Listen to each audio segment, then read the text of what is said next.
Les joueurs du Real Madrid sont foutus. Xabi Alonso vient d'apporter un gros changement aux entraînements du Real Madrid et vous allez voir que là ça rigole plus. On commence par notre cher Arda Güler les amis qui fait la une du média AS aujourd'hui. Et comme vous pouvez le voir, il est dans un physique complètement différent que celui de la saison dernière. Contrairement à Lamine Yamal qui a gagné 10 cm, lui il a gagné en muscle. Le média AS précise d'ailleurs que le joueur turc a gagné 10 kg de masse musculaire. Et en plus de ça, on nous dit qu'Arda Güler se donne les moyens pour réussir au Real Madrid étant donné qu'il vit avec son préparateur physique, un kiné et un cuisinier. Je pense que la personne est prête pour le nouveau Güler. Et concernant le Real Madrid en soi, on nous dit que l'équipe a effectué un deuxième entraînement aujourd'hui à 17h et que cette saison le jeu reposera sur l'équipe tout entière et non Vinicius ou Kylian Mbappé. C'est d'ailleurs ce qu'on voit ici sur le calendrier. À 10h30 il y a eu entraînement et à 17h également. Et c'est même pas ça le plus fou. Dites-vous que là Xabi Alonso a décidé d'apporter plusieurs changements cette saison. Déjà les séances d'entraînement passent de 1h30 à 3h, ce qui veut dire qu'avec Carlo Ancelotti c'était seulement 1h30 d'entraînement par jour. Et là les joueurs vont passer d'un coup sous Xabi Alonso à 3 heures d'entraînement. Personnellement je pense que c'est une bonne idée pour les 3 premiers mois histoire de maîtriser la tactique. Mais 3h30 d'entraînement pendant toute la saison ça va pas le faire. Ça risque de cramer les joueurs plus qu'autre chose. En plus de ça, on nous dit que les joueurs doivent désormais se présenter 1 heure avant le début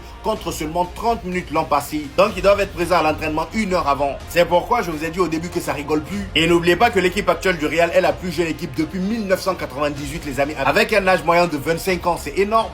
Mais wesh, cette transformation de fou chez Arda Güler. Pour ceux qui sont pas au courant, Arda Güler a tout changé durant cet été. On sait comment il est arrivé au Real Madrid. D'ailleurs, beaucoup lui reprochaient cet aspect d'être aussi fin que ça. Dans le football moderne, si t'as pas le physique, t'as du mal à suivre. Maintenant, faut savoir qu'entre temps, il a pris entre 8 à 10 kilos de muscles. Il vit directement avec un entraîneur physique, un cuistot et un physiothérapeute directement pour lui, avec lui. Et voilà le truc. Ce n'est plus du tout le même. Il n'y a que ceux qui l'ont vraiment vu à ses débuts quand il est arrivé pour la première fois, c'est-à-dire dans cet aspect et dans cet aspect, qui arrivent à voir désormais l'énorme différence, la masse qu'il a récupérée entre temps. Hormis le fait que c'est ce qu'il lui fallait depuis un moment, et ça se voit aussi d'ailleurs très clairement lors des entraînements sur ces derniers jours. Regardez, ce n'est plus du tout le même. Il a lui-même dû s'en rendre compte que c'était nécessaire pour pouvoir évoluer. Et il a fait ce qu'il fallait, et il va continuer à apprendre, c'est que le début. Et il le sait surtout que c'est pour son bien. Il sait que cette saison, d'après Gia Orias, que ça serait important pour lui. Son entourage fait que de répéter qu'Arda Güler n'a jamais, mais alors jamais regretté d'avoir signé au Real Madrid. Il peut devenir la clé de cette équipe. Il peut devenir la pièce matrice de cette équipe. On l'a vu en Coupe du Monde des clubs et ça passera forcément par lui. Désormais, il faut faire ce qu'il faut. Il a fait ce qu'il fallait physiquement, sur le terrain, lors des grandes confrontations qui vont arriver, parce que c'est ce qu'on lui reproche d'un côté, lors des grands matchs, il va falloir prouver aussi par-dessus. Et ça fait vraiment plaisir, parce que j'ai l'impression que beaucoup de nos joueurs sont en belle forme musculaire, beaucoup sont revenus tellement fit.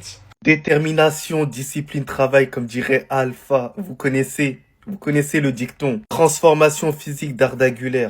Extraordinaire, incroyable. Ça y est, les petits ont grandi, ils veulent devenir des bandits. Vous voyez, j'ai déjà la vision. Déjà que techniquement, on est unanime. Il est top, il est extraordinaire.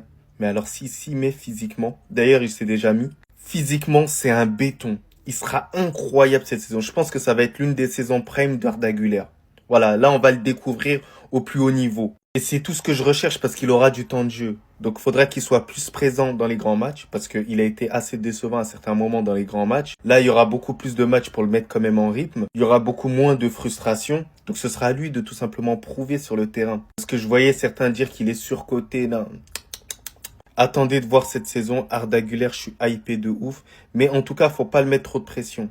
On connaît les jeunes, il faut un peu les couver, faut pas trop en parler, faut le laisser directement, ne pas trop le porter l'œil. Mais dans sa tête, il se dit, je suis là pour marquer l'histoire. Un point, c'est tout. Une légende du Real Madrid.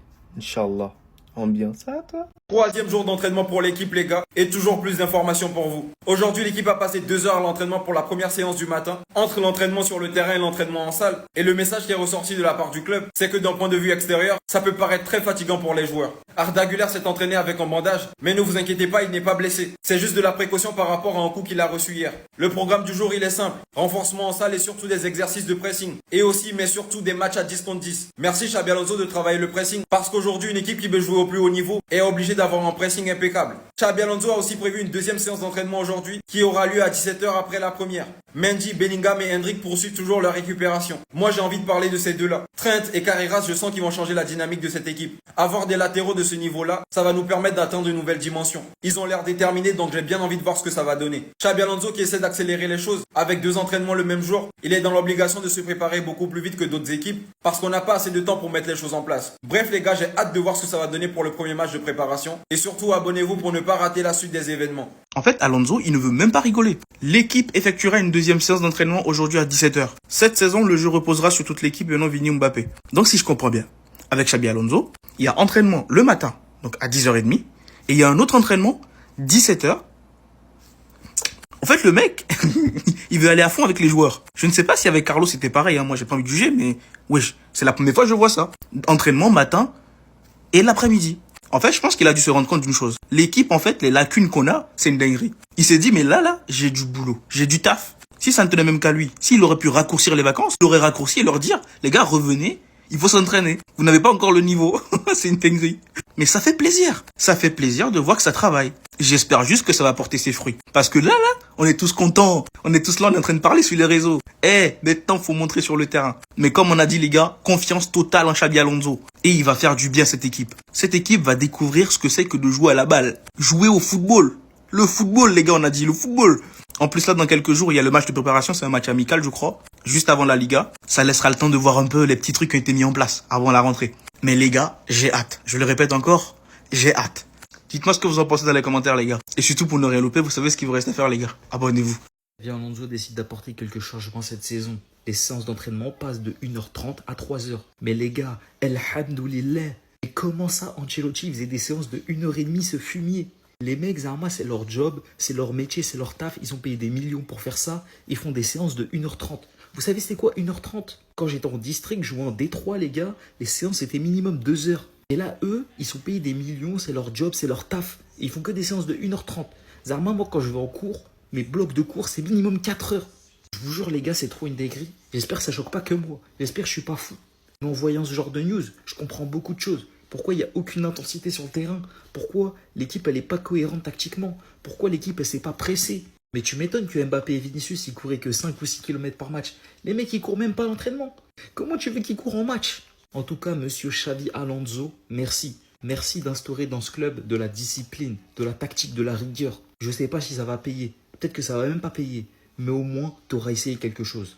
2 joueurs du Real Madrid sont jaloux d'autres joueurs de l'équipe. Écoute bien, je t'explique tout ça. Bon les gars, je sais que vous kiffez quand ça parle d'embrouilles, de polémiques, de problèmes dans le vestiaire, etc. Donc aujourd'hui, vous allez être gâtés. Donc qu'est-ce qui se passe? Eh bien, il y a 2 joueurs du Real Madrid qui sont tout simplement jaloux du traitement que reçoivent 2 autres joueurs.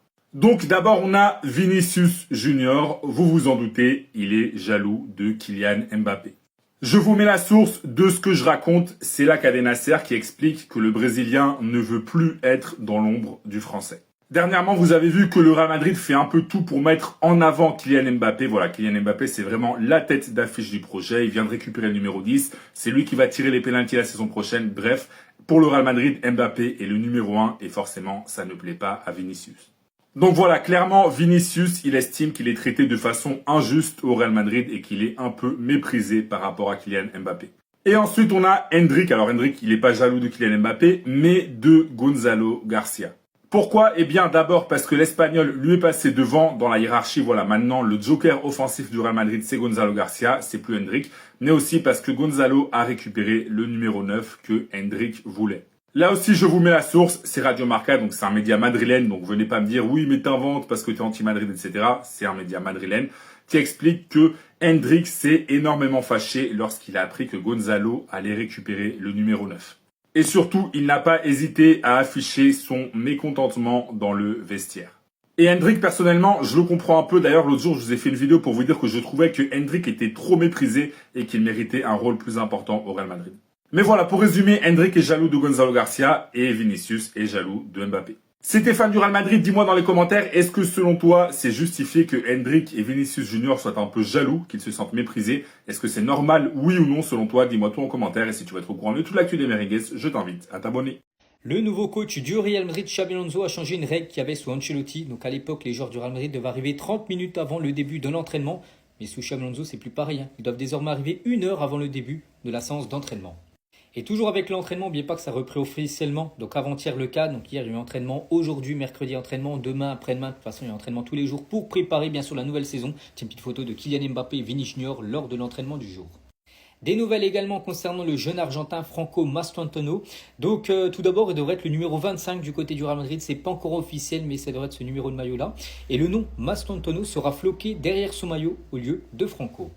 Des nouvelles également concernant le jeune Gonzalo Garcia, révélation lors de la Coupe du Monde des clubs, et Gonzalo Garcia est sur le point de signer un nouveau contrat en tant que joueur de l'équipe première. C'est fini pour lui de jouer avec l'équipe B. Maintenant, ça sera avec les professionnels. Le club estime avoir trouvé un joueur qui pourrait être important pour le présent et surtout pour le futur. Xabi Alonso lui fait entièrement confiance.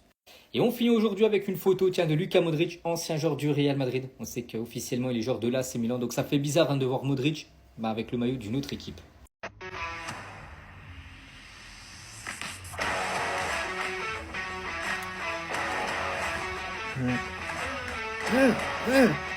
Oui, oui, c'est ça qu'on veut.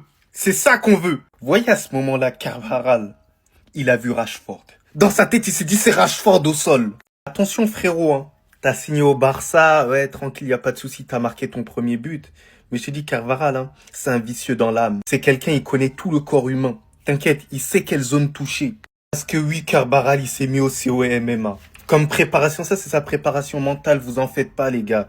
L'année prochaine, Carvajal, il va faire une grosse saison. Alors pas en tant que titulaire, je pense qu'il sera légèrement souvent sur le banc. Et vous vous rappelez, il s'est déjà blessé, il est revenu de blessure et il a eu une saison prime. Il a même marqué en finale de la Ligue des Champions, la famille. Donc moi je vous dis un truc, souvent quand t'enterres Carvajal, c'est là qu'il t'impressionne. C'est là que tu te poses des questions, est-ce qu'il est dopé, est-ce qu'il est pas dopé? C'est le talent. Voilà, l'un des meilleurs latéral droit de l'histoire du football. Regarde, j'ai pas peur de le dire. Vraiment bien. Mais lui là, c'est qui? Maman Nangayo. Le vieux père, vraiment. En 9 mois, il a pris 9 ans. T'es obsolète. Voilà, c'est ça que tu dois entendre, t'es obsolète. En plus, j'allais dire, mon frère, mais je peux pas parce que t'es insisteras, c'est ça le pire. Donc autant fuir. Maintenant, vous connaissez votre gars Drixé. Je suis allé plus loin dans mes recherches. Je voulais savoir ce qu'il vaut au football. Parce que la blessure qu'il a eue là, il y avait qu'une seule vidéo de lui à l'entraînement. Hein. Mais maintenant, guettez.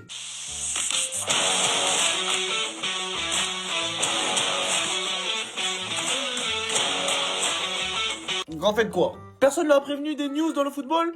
Il y a des Marcus Rashford qui arrivent là te dribbler? Toi c'est ça tu fais? Et le vieux père il est sur son karaté hein? Il a dit la concurrence avec Trent? Non, pas de peur. Mais t'es fou quoi? Nous on a peur hein? Yako vraiment hein? Bon, Dieu merci tu vas mieux. Mais maintenant il est temps de quitter, voilà. Tu nous as bien servi. Avant ça t'étais KO, t'as fait une belle saison. Merci pour tout. Mais n'oublie pas que t'insisteras. Voilà, maintenant il y a trop de métis, de trucs dans l'équipe. Voilà, kill. Je mélange pas tout, hein. Là, je vous mets juste ça là, comme ça. Quand il s'agit de tismer, il utilise plus ses pieds bizarrement. Je sais pas, tu veux boxer qui là-bas, mais les gants te vont bien. Faut changer de sport. À cause de toi, Vini, il pleure, on va pas l'augmenter. Mon frère, quitte.